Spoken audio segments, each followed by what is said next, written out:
Hi guys, welcome to my YouTube video. Today we are going to solve the daily lead code challenge and today's problem name is Buddy Strings. So the problem statement says that they have given us a two string as and goal or retake. Hello guys, welcome to my YouTube video. Today we are going to solve the daily lead code challenge and today's problem name is Buddy Strings.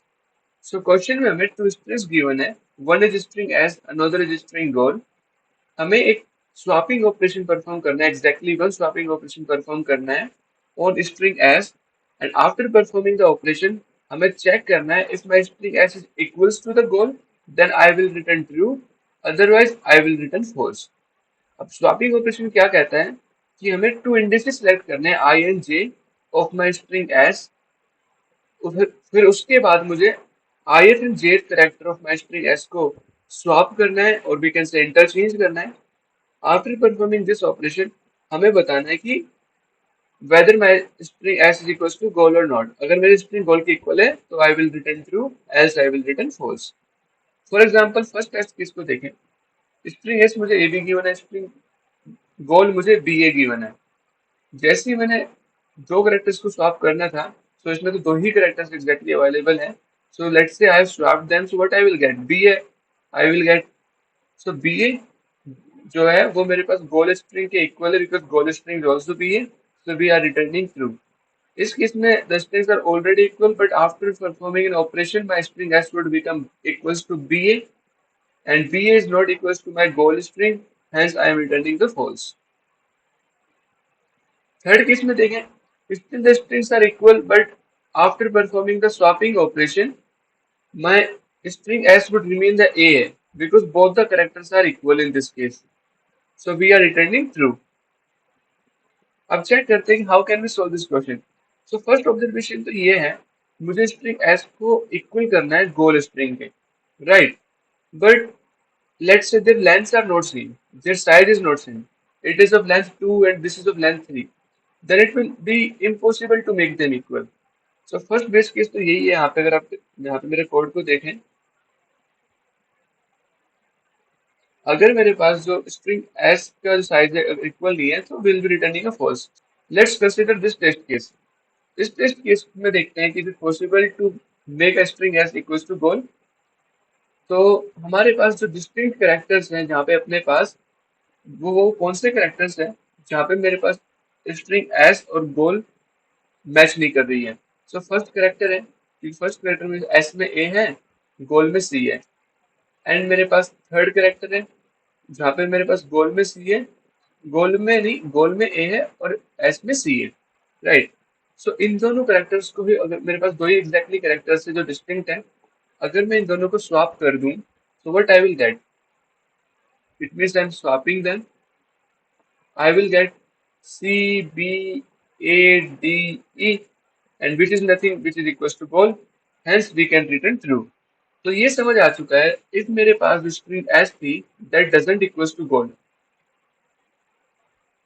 That does not equals to goal, और मेरे पास जो distinct character है वो exactly two है। And the condition is that कि जो मेरे पास लेट्स से जो एग्जैक्ट डिस्टिंक्ट कैरेक्टर्स हैं उनके इंडेक्सेस हैं आई एंड जे। सो मेरे पास स्ट्रिंग एस ऑफ आई जो होगा that should be equals to goal of J. See यहाँ पे ए है, गोल ऑफ जे में भी ए है, क्योंकि तभी पॉसिबल हो पाएगा अपने पास इक्वलिटी होल्ड करना। क्योंकि क्या हो रहा है, स्वैपिंग के बाद this character is coming at position number I, right. So if they would be equal then only the whole string would become equal, right. Similarly जो मेरे पास गोल ऑफ आई है that should be equals to S of J, क्योंकि उसके बाद होगा क्या, जो goal of ith character है that would become the goal of jth character after the swapping, it will come here। So in order to make the string as equals to the goal string all the character must be equal, hence jth character should be same। इसलिए हमारे पास ये condition match होनी चाहिए।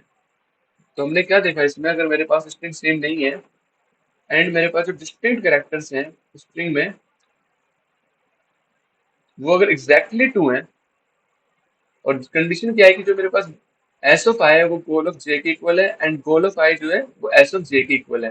then only we should return a true. ठीक है. So now let's look at this particular test case. In this case also the positions, this is my goal string, and the positions where my string s and goal are distinct, वो यहाँ पे ये है and ये है. So exactly two distinct positions ही है, but the issue is that मेरा जो यहाँ का ith character है जो string s का, that is equal to string jth character of goal, that is all right. But अगर हम इसको चेक करें, जो ith character है मेरा goal का, it is not equal to the jth character of my s. It means that we will, even after the swapping, what I would get D, B, C, A after swapping these two characters, and my goal string is E, B, C, A.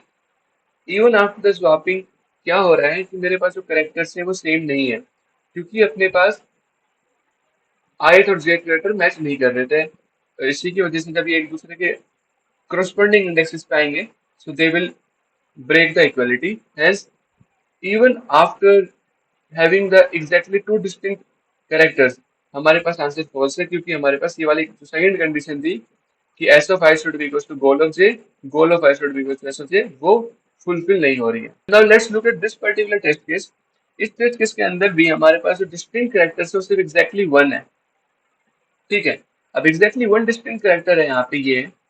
अब मुझे सी को swap करूंगा, बाकी सब character same है. अगर मैं सी को स्वैप कर देता हूँ किसी दूसरे कैरेक्टर के साथ, तो होगा क्या, सी तो उस पोजीशन पे चला जाएगा, और जिस पोजीशन पे सी जाएगा उस पोजीशन पे जो ऑलरेडी इक्वल कैरेक्टर्स थे वो अनइक्वल हो जाएंगे. शायद यहाँ पे डी आ भी जाए, तो लेट्स से कि मैं सी को इस डी से स्वैप कर देता हूँ, इस वाले डी से स्वैप कर देता हूँ, तो यहाँ पे तो डी आ जाएगा, तो this character will become equal. But जहां से डी आ रहा है उस पोजीशन पे मेरे पास अनइक्वलिटी होल्ड हो जाएगी. तो कहने का मतलब है कि डिस्टिंक्ट कैरेक्टर एग्जैक्टली वन है, so it will never be possible to form the string S equals to goal. So now let's look at this example. In this particular case, जो distinct characters हैं वो अपने पास 3 हैं. अगर अपने पास 3 distinct characters होंगे तो मैं at max एक ऑपरेशन में दो characters को इक्वल कर सकता हूँ, राइट. सो यहाँ पे तो even performing the operation maximum दो characters को इक्वल करने के बाद भी distinct characters रह जाएंगे. Hence it is always impossible to make the string as equals to goal. So in this also case we are returning false. So इस case को चेक कर लेते हैं साइड बाय साइड. अगर मेरे पास स्ट्रिंग एस गोल के इक्वल नहीं है तो मैं क्या करूंगा, जो जो कैरेक्टर्स डिस्टिंक्ट पोजीशन जो जो थी, मतलब जो जो इंडेक्सेस पे मेरे पास डिस्टिंक्ट कैरेक्टर्स थे गोल में और स्ट्रिंग एस में, उन सबको मैं स्टोर कर लूंगा डिस्टिंक्ट पोजीशन में. यहाँ पे आप चेक कर सकते हो मैंने किया है वही सेम चीज. उसके बाद मैं चेक करूंगा अगर मेरे पास डिस्टिंक्ट पोजीशंस जो है they are not equals to two. इस कंडीशन को देख लेते हैं, एस कंडीशन को. तो I am directly returning false. हमने चेक कर लिया अगर डिस्टिंक्ट पोजीशन जो थी वो वन होती है या फिर मोर देन टू होती है, it is always impossible to make the string S equals to goal. अगर मेरे पास डिस्टिंक्ट पोजीशन जो एग्जैक्टली टू है, बट कंडीशन सेकंड कंडीशन क्या थी कि एस ऑफ आई जो था that should be equals to goal of J and S of J should be equals to goal of I. अगर वो कंडीशन होल्ड होती है तो we are returning true, else we are returning false. So ये condition तो हो गया अगर मेरे पास स्ट्रिंग एस गोल के इक्वल नहीं है.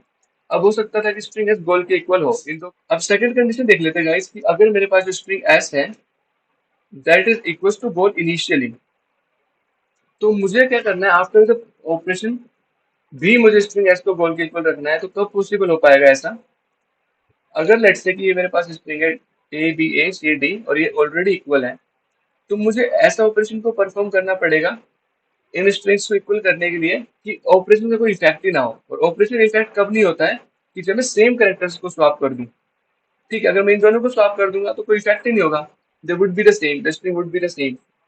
सो मेरा टारगेट यही रहेगा कि अगर मेरे पास स्ट्रिंग एस है उसमें अगर कोई भी दो कैरेक्टर्स इक्वल होंगे, सो इन दैट पर्टिकुलर केस मेरा आंसर ट्रू रिटर्न होगा. अगर लेट्स से कि मेरे पास ए बी सी है और जो गोल स्ट्रिंग है वो भी एबीसी है, तो इसमें मैं कुछ भी स्वैप करूँ किसी भी दो कैरेक्टर्स को, so it would never be remain equals to ABC. वो कुछ ना कुछ तो चेंज हो जाएगा, ए सी बी हो जाएगा, या ए को ले आऊंगा तो सी बी ए हो जाएगा, like that. Okay, so it will never be equals to ABC. So we have to return first there. So second condition ये चेक होगी अगर मेरे पास स्ट्रिंग एस और गोल ऑलरेडी इक्वल थे and there exist two characters having the frequency more than there exist a character having the frequency more than 1, तो मैं return कर दूंगा ट्रू, अदरवाइज फॉल्स। तो यहाँ पे कंडीशन थी, मैं हर एक जो कैरेक्टर्स थे मैक्सिमम 26 लोअर केस अल्फाबेट्स हो सकते हैं, हर एक की फ्रीक्वेंसीज को काउंट कर रहा हूँ। अगर जैसे भी किसी भी कैरेक्टर की फ्रीक्वेंसी मोर देन 2 या इक्वल्स टू 2 हो जाती है, आई will return true, otherwise in the end I will return false. So this is the simple code for this particular question. So thank you guys for watching this video. If you like this video, then please subscribe to my YouTube channel. And if you have any query or recommendation for me, how can I improve my teaching, please write it down in the comment section. Thank you.